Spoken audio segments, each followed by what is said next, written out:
Do you know what it's like to lose your autonomy? To have a schedule and routine not of your own making that you're forced to go through?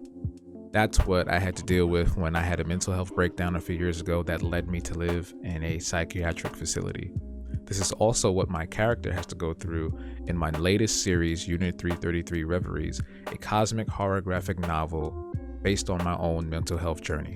Unit 333 Reveries is a cosmic horror narrative about an inspiring artist from Brooklyn who wakes up in a familiar yet unsettling place, stripped of his possessions and fragments of his memory. What appears to be just a psychiatric ward is anything but as the space around him begins to twist and warp, feeding off his depression. The only means of escape is confronting the trauma head on and battling the extra-dimensional manifestations of his insecurities. I'm reading from a script that I wrote, so today my thoughts will be very precise and to the point, so don't worry, I'm not going to ramble.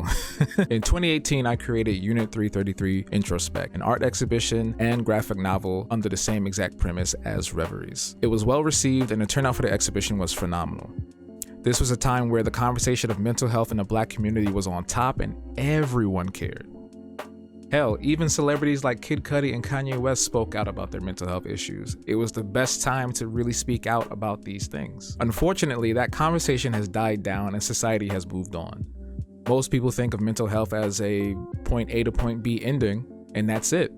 But that road continues on, as there's no one-size-fits-all cure for mental health and wellness. This is partially what fueled the desire to revisit the Unit 333 story, with improved art, pacing, characters, and even more ways to enjoy this series through animation, exhibitions, performance art, and so much more. Earlier this year, January 2024, the story began at Riva Gallery for the Heroes Real and Imagined exhibition. Much like in 2018 with Introspect, I was given the opportunity to present these pieces and tell my story, putting the project under a bigger spotlight. I believe every artist faces that point in their life where they need to figure out what their purpose is, why they're here to create, and what they are supposed to create. And I found my calling.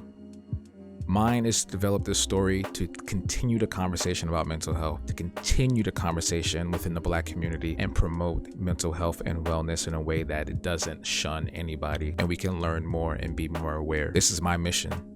This is what I want to do. This is what I need to do.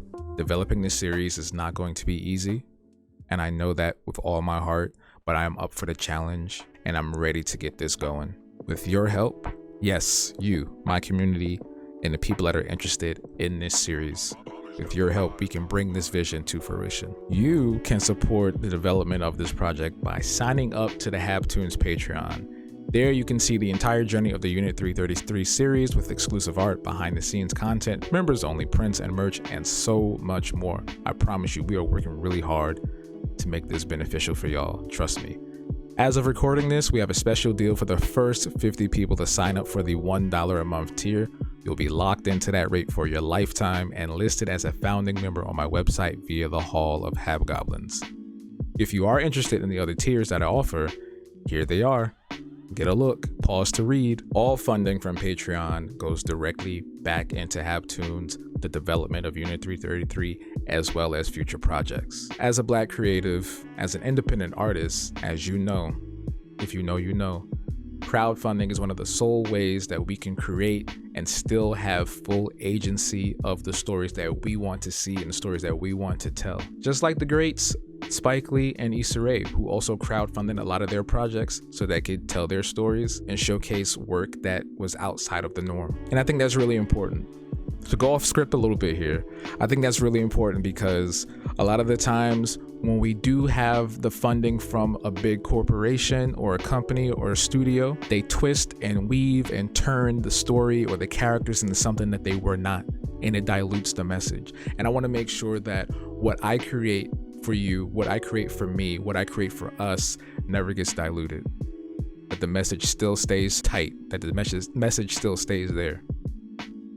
This project is very important to me. I think they would call it a passion project, if anything. And I want this to be something that can resonate with everybody, young and old, from whatever generation. And your support and the people that are already supporting now is beyond what I could even imagine. Because I could have 0 people giving money. I could have 0 people wanting to support financially. But we already have 21 members. I believe 21. As the phrase goes, it takes a village. And that's what we're creating. our community, our village, so that we can take back the narrative, put it back into the mainstream, where it's not diluted, where it's in its natural state, for ourselves, for our children, for our community. I'm looking forward to going on this journey with y'all, for real. I haven't been this excited about a project in a long time. So if you're looking for those links, they're in the description below. And if this video is posted anywhere else, you can click the link in my bio, or you can DM me for more information. I'm happy to talk to you. Let's get this thing going. And until next time, stay rad, stay dope, stay gold. We out. Deuces.